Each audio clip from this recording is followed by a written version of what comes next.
One hot October morning, I got off the all-night train in Mandalay, the old royal capital of Burma, now Myanmar. And out on the street, I ran into a group of rough men standing beside their bicycle rickshaws, and one of them came up and offered to show me around.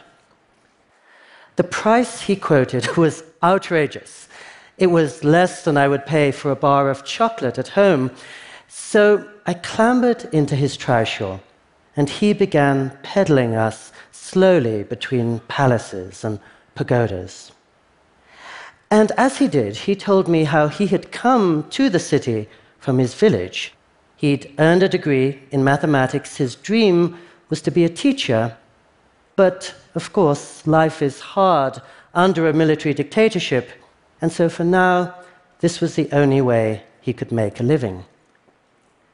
Many nights, he told me, he actually slept in his trishaw so he could catch the first visitors off the all-night train.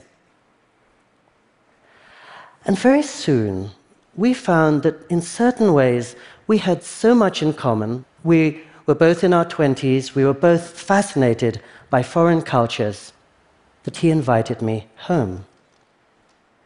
So we turned off the wide, crowded streets, and we began bumping down rough, wild alleyways. There were broken shacks all around. I really lost the sense of where I was. And I realized that anything could happen to me now. I could get mugged or drugged, or something worse, nobody would know. Finally, he stopped and led me into a hut which consisted of just one tiny room. And then he leaned down and reached under his bed. And something in me froze. I waited to see what he would pull out. And finally, he extracted a box. Inside it was every single letter he had ever received from visitors from abroad. And on some of them, he had pasted little black and white worn snapshots of his new foreign friends. So when we said goodbye that night, I realized he had also shown me the secret point of travel, which is to take a plunge, to go inwardly as well as outwardly to places you'd never go otherwise, to venture into uncertainty, ambiguity, even fear. At home, it's dangerously easy to assume we're on top of things. Out in the world, you are reminded every moment that you're not, and you can't get to the bottom of things either. Everywhere, people wish to be settled, Ralph Waldo Emerson reminded us, but only insofar as we are unsettled is there any hope for us. At this conference, we've been lucky enough to hear some exhilarating new ideas and discoveries, and really about all the ways in which knowledge is being pushed excitingly forwards. But at some point, knowledge gives out. And that is the moment when your life is truly decided. You fall in love. You lose a friend. The lights go out. And it's then, when you're lost or uneasy or carried out of yourself, that you find out who you are. I don't believe that ignorance is bliss. Science has unquestionably made our lives brighter and longer and healthier. And I'm forever grateful to the teachers who showed me the laws of physics and pointed out that 3 times 3 makes 9. I can count that out on my fingers any time of night or day. But when a mathematician tells me that -3 times -3 makes 9, that's a kind of logic that almost feels like trust. The opposite of knowledge, in other words, isn't always ignorance. It can be wonder or mystery, possibility. And in my life, I found it's the things I don't know that have lifted me up and pushed me forwards much more than the things I do know.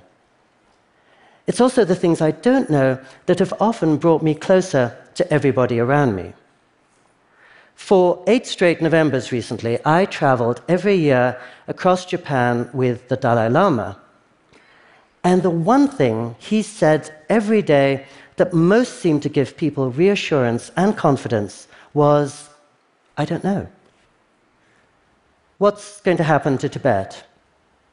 When are we ever going to get world peace?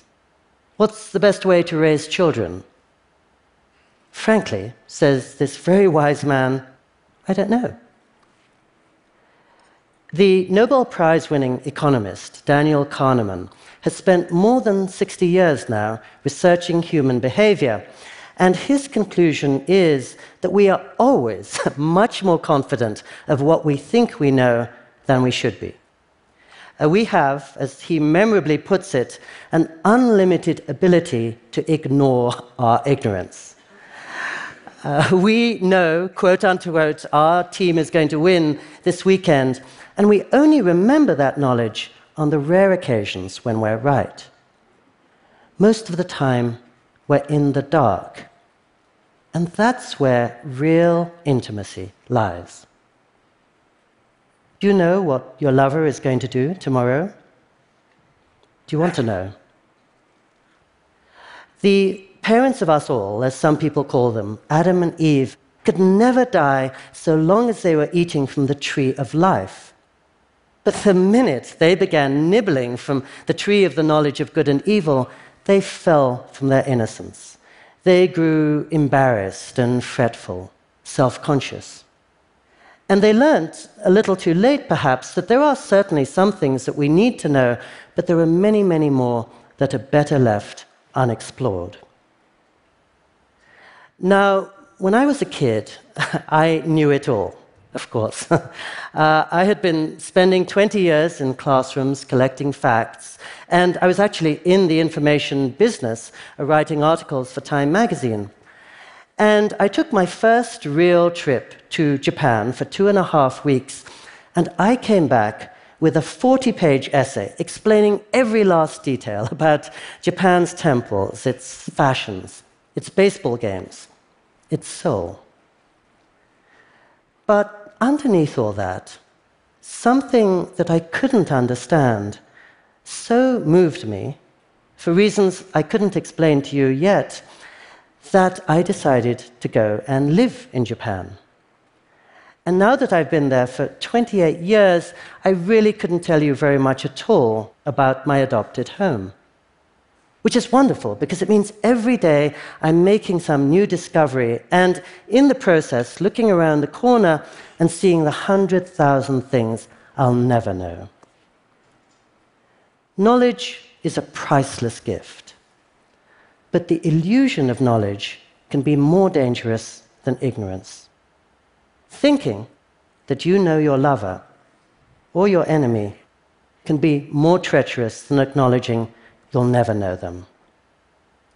Every morning in Japan, as the sun is flooding into our little apartment, I take great pains not to consult the weather forecast, because if I do, my mind will be overclouded, distracted, even when the day is bright.